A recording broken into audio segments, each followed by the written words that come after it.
Hello and welcome, saxophone players, to another instructional video. Today I'm going over the song Chroma-zone number 11 in the Essential Elements Book 2.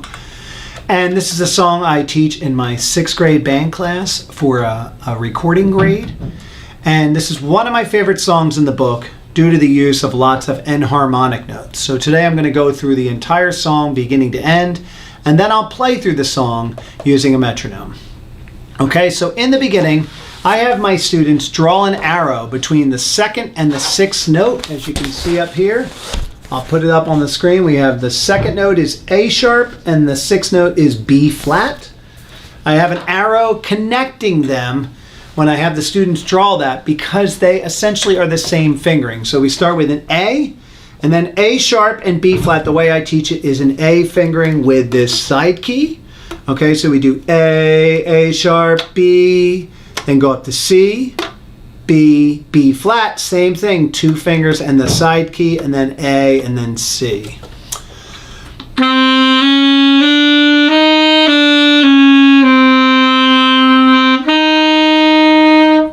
Okay, so that's going to happen. It sounds like it goes up and it comes right back down. If your notes aren't going up and down smoothly, you're probably using the wrong fingering. Okay?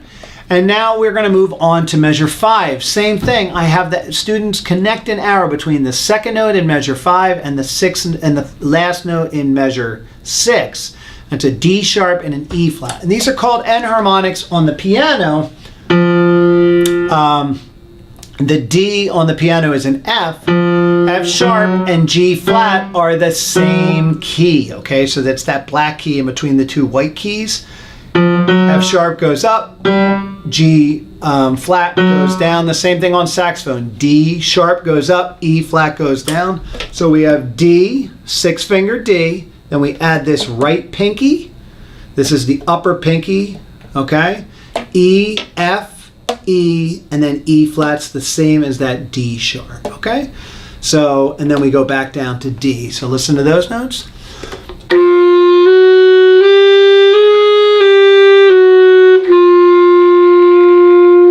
Okay, so now we just completed measure 8. We're moving on to the next line.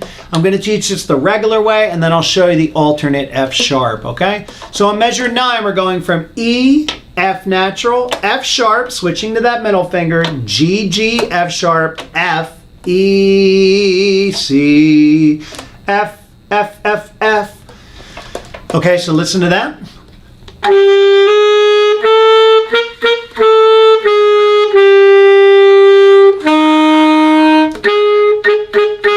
All right, so they have ALT in music is alternate. Sometimes on instruments, they'll have a different fingering to make it easier to move across the saxophone or the clarinet or the flute.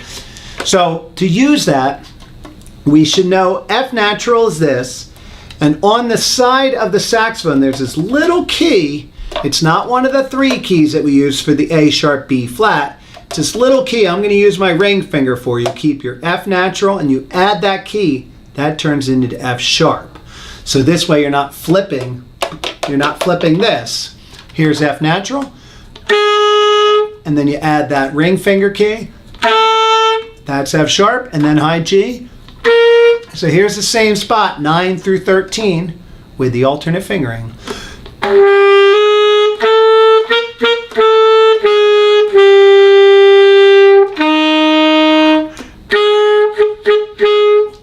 I'm not sure if you could tell the difference, but if you didn't know that fingering, now you do. All right, we only have one more measure, but we're going to talk about the rest first. After the final bar line in measure 13, we have 2 measures of rest, and you've probably noticed the time signature is 3/4.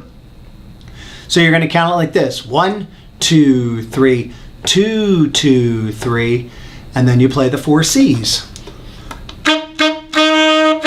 Okay, and the song does not end there. You probably noticed that last measure, measure 16, has a double bar line, not a final bar line. And above it says D, C, Al fine. If you've watched one of my other videos called TTLS, I explained that the D, C, Al fine means to return back to the beginning, and then you play the entire song until you get to the fine.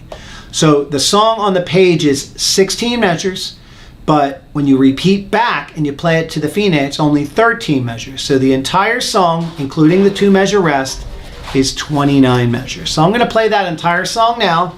I'm going to set my favorite metronome to 80 beats per minute.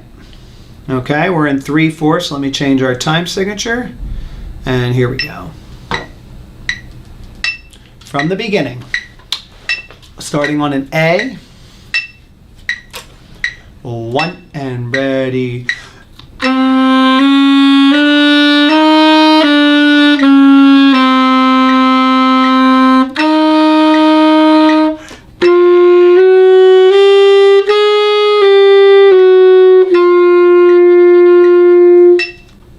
Next line.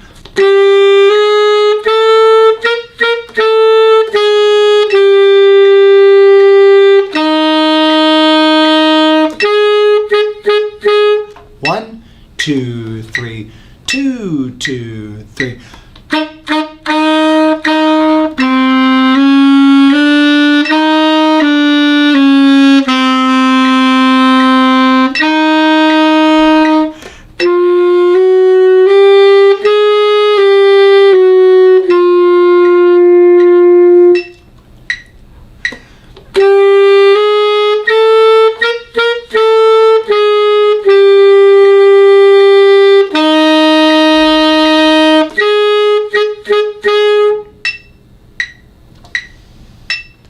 All right, hopefully you were able to play along. If you had any questions about the notes, go back to the earlier part of the video, and happy practicing.